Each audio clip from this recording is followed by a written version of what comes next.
Welcome to the Home Education with Ease podcast. I'm your host, Christine Furman, a homeschool mom, entrepreneur, and educator with over 20 years of experience in the areas of elementary and special education. It's my mission to help you create lifelong learners and embrace a holistic approach to education at home. I'll be sharing practical strategies, inspiration, and resources to support your family. Whether you're a stay-at-home mom, a business owner, or balancing work and homeschool, you're in the right place to connect with a community that values education just as much as you do. Join us each week as we ditch the stress, embrace the joy of learning, and set your family up for a lifetime of success. Hey friend, welcome to your first summer short of the Home Education with Ease podcast. I'm your host, Christine Furman, your home education expert. And today we are starting a series of summer shorts. So short and sweet episodes to keep you encouraged and inspired during the summer season. I know for a lot of us, it's a busier time. Our kids are home if your kids are in public school. If your kids are homeschooled, they're home with you all the time, but maybe it's a different kind of a schedule. I know for us, it's a more relaxed schedule. So we're going to dive into that today, and we're going to talk about how we transition and we shift from that more rigid schedule to a more relaxed schedule for summer. Now, for us personally, we like to still keep our educational skills a top priority. And I also work from home. So I still have tasks that I have to do to run the business. I also am taking this summer, that's when I prepare the curriculum for my kids for the following year, as well as my other families and students that work with me.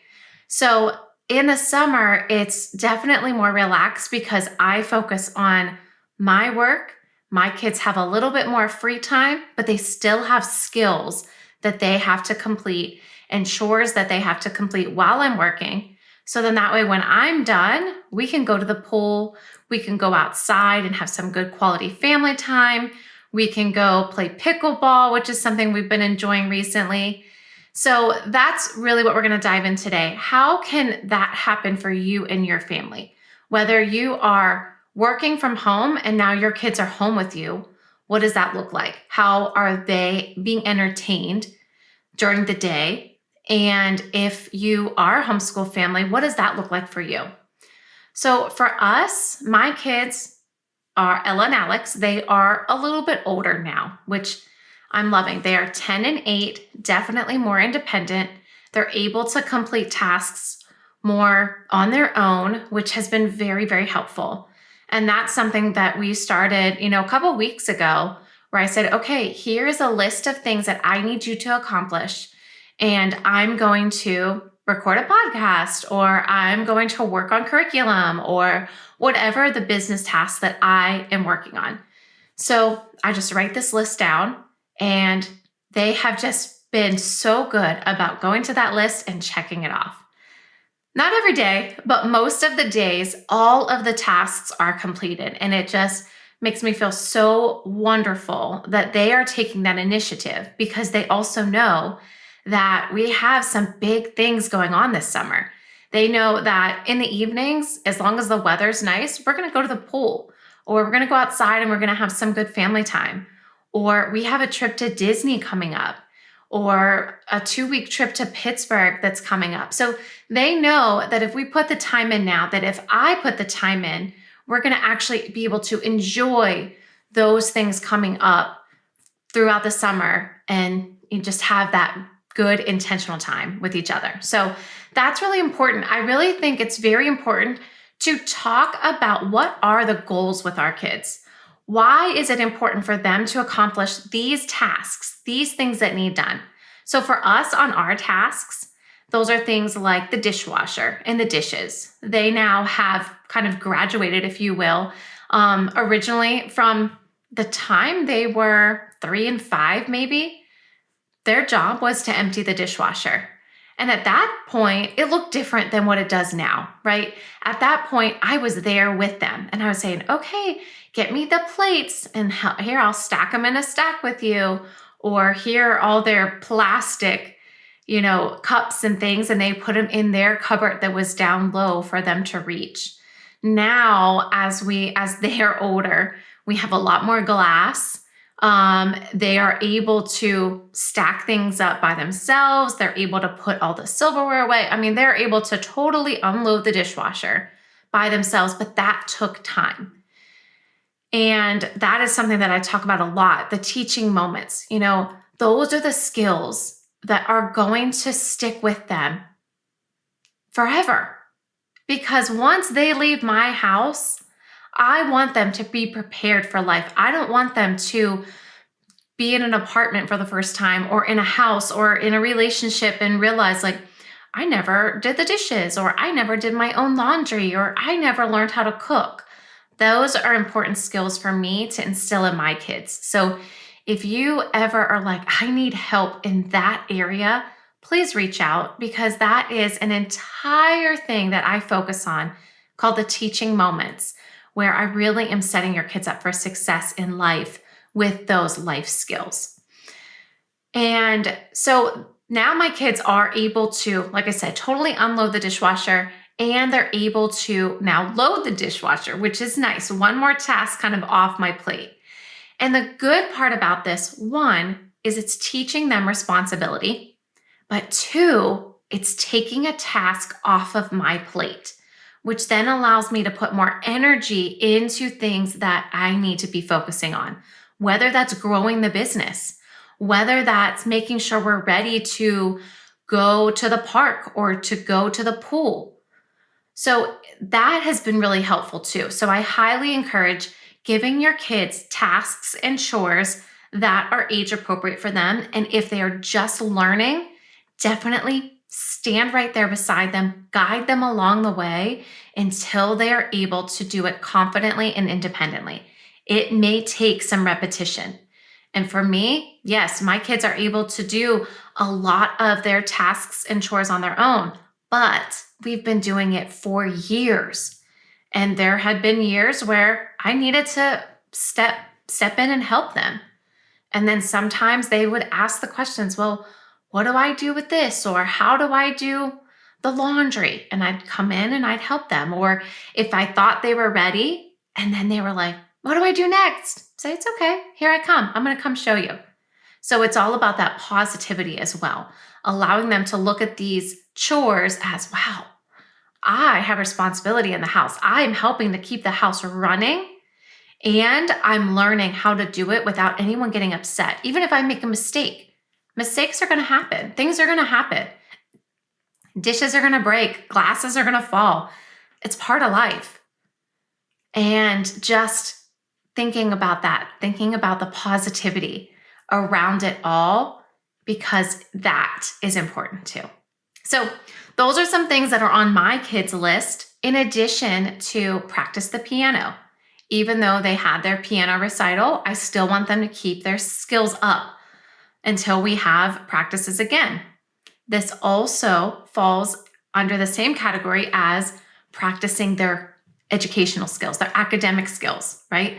Math, reading, science, all of those, social studies. And whether that's they are working on a project independently, they're taking a Spanish class now, and that is something that they've been working on, or whether that's something they're going to come in to my room and they're going to help me create the next level of the curriculum.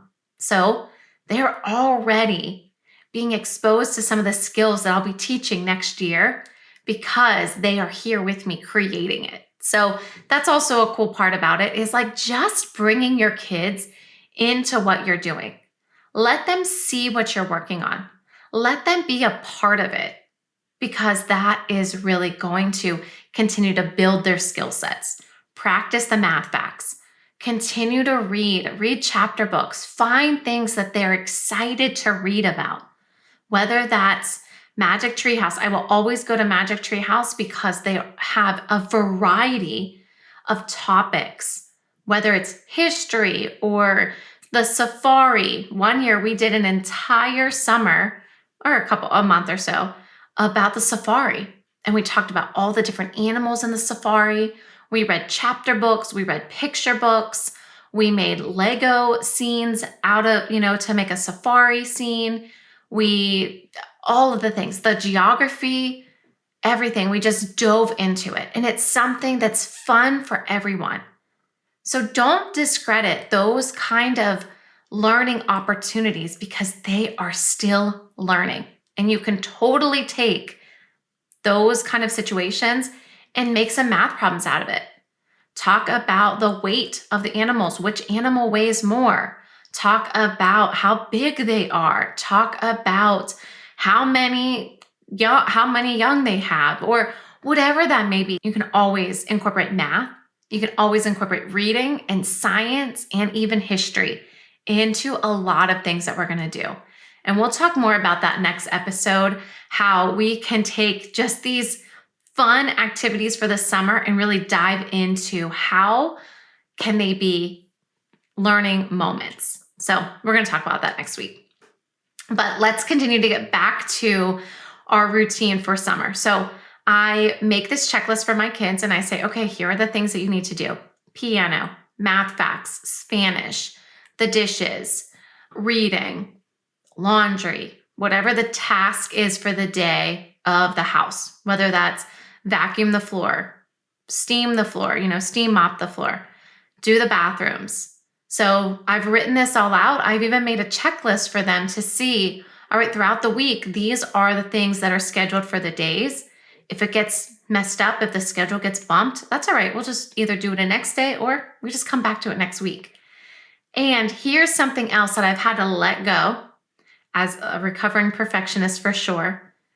I am just grateful that the tasks are being done. It may not be perfect. The floor may not be 100% vacuumed or 100% steam mopped. And I'm okay with that because right now in this season, I'm building my business and that's where I want to focus my energy. Or right now in this season, I'm making sure that I'm educating my kids in a way that sets them up for success. That's where I want to focus my energy. My house, it could be clean, later on. And it still is clean now.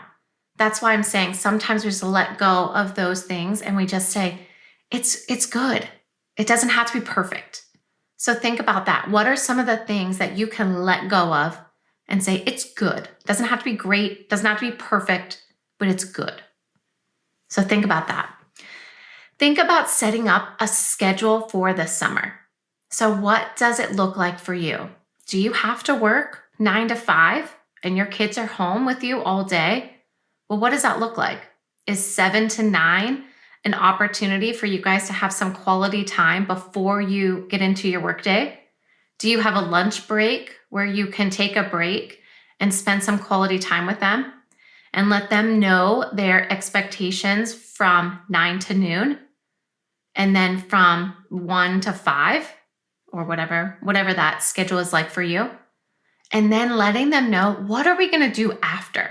After I'm done working, we are going to do X, Y, and Z. Go to the pool. So make sure you have all of these things done so we can go to the pool whenever I'm done working.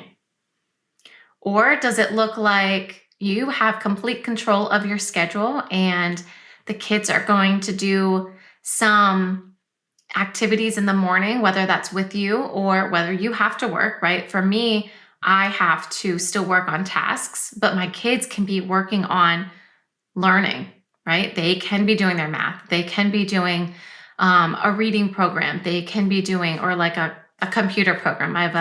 It's called Reading Eggs. So there's reading on there. There's phonics, there's math.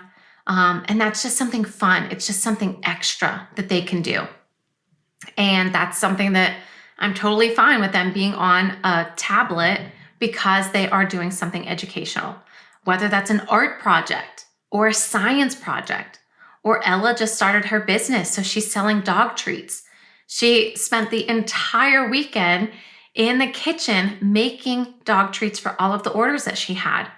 And it's just awesome to see that. 1, she's reading a recipe. 2, she's doing her math when it comes to, I got to double this recipe. So what does that mean? Even if they don't recognize that they're actually doing math, they are doing it. And then communicating with customers. And I mean, she has this whole spreadsheet of here are all my customers, here are their orders, checking them off. Like it just is amazing to see. So that, again, what is their summer interest? What do they want to do? And asking them those kind of things. Maybe it is learning in the morning and fun afternoons. Maybe it's working for you and then going to play in the afternoon. So talk about that schedule with them. Let them be a part of that schedule. And they'll know the expectations though. Then they'll know what they need to be doing. And then next episode, like I said, I'm going to share more about how can we take these outings that we do with our kids, going on a walk, a nature walk, going to the library, being in the kitchen, or reading, or theme activities. How can we turn those into learning opportunities for our kids this summer? So stay tuned because that's what I'll be sharing about next week. But I do want to say, if you are looking for themed opportunities, just like how I was talking about the safari, I highly recommend checking out or asking me about the EduPlay Learning Summer Activity Kits. I have themes for every week of the year. And in those themes, you can go as deep as you want because I also can recommend chapter books for them. I can recommend picture books, recipes, songs. So by taking one theme about frogs, you can go all in, and it could be a month long. It could be 2 weeks long. And you can just enjoy learning with your kids about a topic that they're interested in. And it's fun. It's fun for everyone. So those are some things you can think about. Another opportunity that I have for this summer is the Reading Fundamentals program. So it's an opportunity that if you want that structure and that play, right? That's where EduPlay Learning comes in because it's a little bit of both. It can be a little bit of structure, because we can be sitting and we could be working on something, but there's still so much hands-on, get up, move around, and just have fun with it. So those are two things, the summer activity kits as well as the reading fundamentals. If you really want to continue to build up your kids' reading confidence, or if they're just learning how to read, we have a program for that as well. So those are a few things you can ask about as well. And what I just want to kind of leave you with is don't feel like you have to do it all. You can make a summer bucket list and you can say, yes, these are the things that we want to do this summer, but don't feel like you have to attend every park meetup. You have to make sure you get all of these bucket lists off the list, especially if it's causing stress to you, if it's causing stress for your kids. Kind of keep that in mind. Because I know for me, back in 2020, before 2020, I was, let's do it all the things. And that led to overwhelm. And that led to frustration. And after that moment, I said, I'm not doing that anymore. I don't want that for myself. I don't want that for my kids. We're going to be intentional with what we choose. And we are going to have fun with it and be intentional with our time. Being together is memorable in itself. How much family time you guys have together and being intentional with that family time is very important too. So yes, go and do the, outings and the fireworks and the summer fun and the pool, but also make sure you're not overwhelmed. Make sure the kids aren't overwhelmed. And don't feel like because everyone else is doing it, you've got to do it as well. Allow yourself to enjoy this summer and maybe focus on a few things this summer. What are the goals you want for your family? What are the goals you want for your kids? Do you want to make sure that they read daily? Look for some reading challenges. And if you want one of those, if you want a reading challenge, let me know. If you're looking for just family connection, make sure you're incorporating that in. And saying, okay, in the evening, here are the things that we're going to do. We're not going to turn the TV on, but we're going to go for a walk. We're going to play a card game together. We're going to play, my son just learned how to play pinochle and he is loving it. Like that is all he wants to do is play pinochle. So those are the moments, those are the things, the connection pieces to keep in mind as you continue on to this summer season where it can be busy, it can be full. You can be running around all the sports. I totally understand that. Where there could be back-to-back tournaments and different things like that. We are not in that season, so I can't really speak too much about it, but I know it's possible. I know if your kids are in swim, it could be like a swim team for the summer. It could be a lot of time commitment. Then look for the moments of downtime. If you know for sure that the mornings are going to be for swim, what does the afternoon look like? Does that look like snuggling up and reading and not feeling guilty because it's sunny outside and you should be outside? Trust me, I have that feeling of like, oh my goodness, it's beautiful outside. I should be outside. But I have priorities. I have things that need to get done. Or we were outside all morning and it's okay to take a break. If someone's not feeling well, it's okay to watch a movie and enjoy some quiet time, a quiet day. So think about that. Or maybe you just want everyone to get outside and say, okay, here are some games to play. Here are some things to do. Go ahead and enjoy the outdoors. But really giving them those expectations, sharing with them. For me, I just remember when my kids were little, if I were to say, go play in your playroom, that could be overwhelming.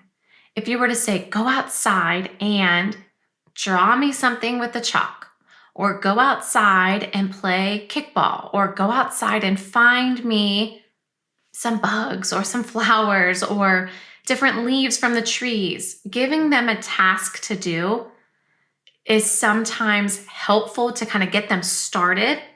And then their creativity kind of goes from there. So think about those things. Think about that bucket list. What are some of the things you want to add to that summer bucket list? And what I would invite you to do is join the Home Education with Ease Facebook group and share with us, one, any questions that you have about your summer schedule. How can you kind of tweak your schedule? And how can I help you? So that's one thing to share in the Home Education with Ease Facebook group, or you can send me a DM. The other thing would be, what are some of those things on your summer bucket list? I would love to know what some of those activities are, and it may inspire and spark some ideas for other families as well. So please feel free to share those with us as well. And I just want you to know just to enjoy summer. I'm sending you so much love as we embark on the summer season. Get outside, enjoy the sunshine. It's so good for all of us. And it doesn't have to be perfect. It can be good. So a few things, if you are looking for some of those activities, definitely check out the summer activity kits. You can DM me. You can check out some of those on my social media on Instagram and send me some messages about what you're looking for. Because if you're looking for a specific theme, I probably have it. And I can probably help you and your family enjoy that intentional time together this summer. And the other thing, if you're looking for reading for your kids, you're looking to build their reading confidence, looking to help them start to read this summer, definitely reach out about the Reading Fundamentals program. And I'll be sharing links in the show notes below. I have a couple questionnaires you guys can fill out and some information about the summer activity kit and Reading Fundamentals. And don't forget to join that Facebook group, Home Education with Ease, so then that way we can all get connected and just have fun this summer. So don't forget, join me next week for a summer short where we're going to talk about all of those things that we can do with our kids and how can we turn them into learning moments. Well, remember to see each moment as a chance to learn, create, and have fun. Until next week, friends. Thank you for tuning in to the Home Education with Ease podcast. I hope today's episode left you feeling empowered and ready to take the next steps on your home education journey. Your support means the world to me. Please subscribe, leave a review, and share with a friend. For even more resources, be sure to join the free Facebook group, Home Education with Ease, and visit eduplaylearning.com to explore programs and subscription kits. You can find the links and any other links mentioned in this episode in the show notes below. Remember, you're not alone. This community is here to support you every step of the way.